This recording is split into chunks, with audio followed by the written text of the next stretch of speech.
Hello and welcome to online concept. तो आज हम लोग इस वीडियो में बहुत ही इंपॉर्टेंट टॉपिक पे बात करने वाले हैं, जिसमें हम लोग आगे बढ़ने वाले हैं। जिससे पहले मैंने आपको काफ़ी बता चुका, जिसमें रॉबर्ट क्लाइव के बारे में, वेनस्टार्ट के बारे में, वॉरेन हस्टिंग के बारे में बता चुका हूँ। नेक्स्ट हम लोग टॉपिक पे आते हैं। सबसे इंपॉर्टेंट है, वीडियो को शेयर भी कर लीजिएगा, ठीक है, और लाइक भी कर लीजिएगा। सबसे पहले यहाँ पे मैं आज इस टॉपिक में बात करने वाला हूँ लॉर्ड कॉर्नवालिस के बारे में। देखो, अब मैं आ गया हूँ। पहले मैं जो था उसमें बंगाल के गवर्नर पे बात कर रहा था, जो कि बंगाल के गवर्नर में 3 लोग का नाम आता है। पहला रॉबर्ट क्लाइव का, उसके बाद वेनस्टार्ट का और वॉरेन हस्टिंग का। ये 3 नाम आते हैं बंगाल के गवर्नर में। लेकिन अब हम लोग बात करेंगे बंगाल के गवर्नर जनरल का, बात करने वाले हैं। स्कीम के तहत तो 1773 रेगुलेटिंग एक्ट जब लाया गया तो उसके तहत के अनुसार, ठीक है, क्योंकि आपको पता होगा, मैंने बताया होगा कि आपको कि रेगुलेटिंग एक्ट किनके समय में लाया गया, तो वॉरेन हस्टिंग के समय में ही लाया गया था। कब लाया गया था? 1773 में, ठीक है, आपको याद कर लीजिएगा। नेक्स्ट हम लोग बात करने वाले हैं लॉर्ड कॉर्नवालिस। कॉर्नवालिस के समय में हम लोग सबसे पहले देख लेते हैं, कॉर्नवालिस में न्याय के क्षेत्र में प्रमुख सुधार किया गया। देखो, किसको एक सच्चाई के तौर पे काम मिले, सच्चाई के तरफ में न्याय हो किसी का, उस पर बहुत ज़रूरी काम करने के लिए कॉर्नवालिस ने किया था, ठीक है। 1793 में कॉर्नवालिस कोड लाया गया। इसी के तहत, देखो, कॉर्नवालिस कोड के नाम से भी क्वेश्चन पूछा जा सकता है कि कॉर्नवालिस कोड किसके समय में लाया गया था? लॉर्ड कॉर्नवालिस के समय में।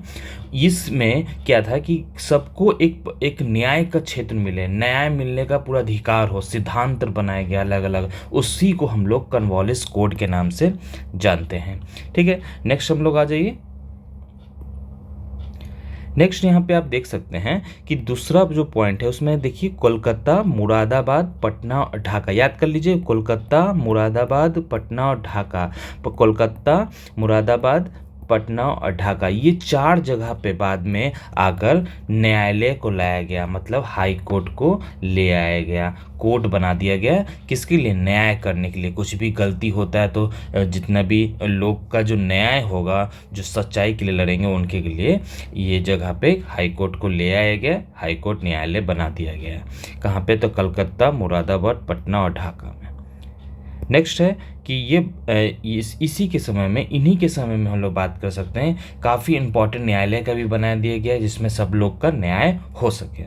इसमें हम लोग आगे जाकर देखेंगे कि इसी में जिले के समस्त अधिकार कलेक्टर के हाथ में दे दिए गए। आप देखे होंगे, काफ़ी मूवी में सुने होंगे, कलेक्टर का नाम आता है। तो इसी के समय में ही कलेक्टर बनाया गया। इसी के समय में ही जो कि जिला, एक डिस्ट्रिक्ट जो होता है, उसका जो पूरा अधिकार है वो कलेक्टर को दे दिया गया। ये क्वेश्चन भी पूछा जाता है, ठीक है।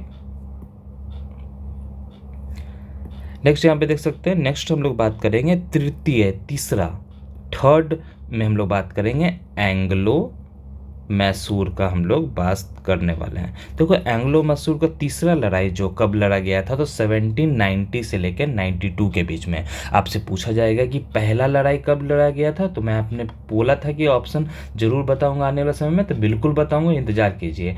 अब मैं बात कर रहा हूँ सेकेंड, जो कि मैं आपको पहले बता चुका हूँ। याद कीजिए, पहला हम लोग का जो दूसरा एंग्लो मैसूर का युद्ध हुआ था, वो किनके समय में हुआ था? तो वॉरेन हस्टिंग के समय में हुआ था। वॉरेन हस्टिंग के समय में हुआ था। कब हुआ था? द्वितीय। अगर सेकंड हम लोग एंग्लो मसूरी का, हम लोग मैसूर का बात करेंगे, तो कब हुआ था? 1780 से 84 के बीच में, ठीक है।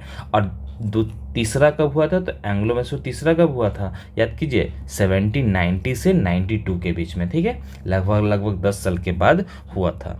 नेक्स्ट देखिए, बंगाल में अस्थाई भूमि बंदोबस्त को शुरुआत कर दिया गया। तो पहला पूछा जाएगा कि सबसे पहले भूमि बंदोबस्त का शुरुआत कहाँ किया गया? तो बंगाल में। देखो, अस्थाई नहीं है, यहाँ पे अस्थाई है, परमानेंटली शुरू कर दिया गया। नेक्स्ट है भारतीय नागरिक सेवा का जनक। आपको पूछेगा भारतीय नागरिक सेवा का जनक किसको कहा जाता है, तो याद कर लीजिएगा आप, लॉर्ड कॉर्नवालिस का नाम आता है। लॉर्ड कॉर्नवालिस को ही हम लोग भारतीय नागरिक सेवा का जनक बोलते हैं, कॉर्नवालिस को ही कहा जाता है। नेक्स्ट हम लोग देख लीजिए, नेक्स्ट काफ़ी इंपॉर्टेंट यहाँ पे आपके सामने नज़र आ रहा होगा। जो नेक्स्ट हम लोग का है वो देख लीजिए, कंपनी के कर्मचारियों को व्यक्तिगत जो व्यापार करेंगे, व्यापार का बात करेंगे तो जितना भी, अगर मान लीजिए कोई भी कर्मचारी जो रहेगा, जो कंपनी का कर्मचारी रहेगा, वो पहले से सरकार के अंदर जॉब कर रहा है, वो कोई भी इंडिविजुअली कोई भी कंपनी खड़ा नहीं कर सकता है, मतलब ये कोई भी व्यापार नहीं कर सकता है, बिजनेस नहीं कर सकता है। ठीक है, नेक्स्ट और लास्ट पॉइंट है, कॉर्नवालिस ने रेवेन्यू बोर्ड का शुरुआत किया था। देखो रेवेन्यू बोर्ड तो पहले आ चुका था, लेकिन उसी रेवेन्यू बोर्ड को अच्छे नए रूप से शुरुआत करने के लिए कॉर्नवालिस इसके क्षेत्र में कदम रखा था। आई होप आप इनके समय में समझ गए होंगे कि क्या क्या कॉर्नवालिस के समय में हुआ था। इन्हीं को हम लोग, एक पॉइंट और समझ जाइए, इन्हीं को हम लोग क्या बोलते हैं, फादर ऑफ सिविल सर्वेंट के नाम से भी जानते हैं। ठीक है, सर्विस, सिविल सर्विस का फादर कौन है, सिविल सर्विस सर्वेंट बोल सकते हैं। सिविल सर्विस का जो फादर कौन है, तो लॉर्ड कॉर्नवालिस का नाम ही आएगा। ठीक है, याद रखिएगा। तो मिलते हैं हम लोग अगले वीडियो में। Thanks for watching.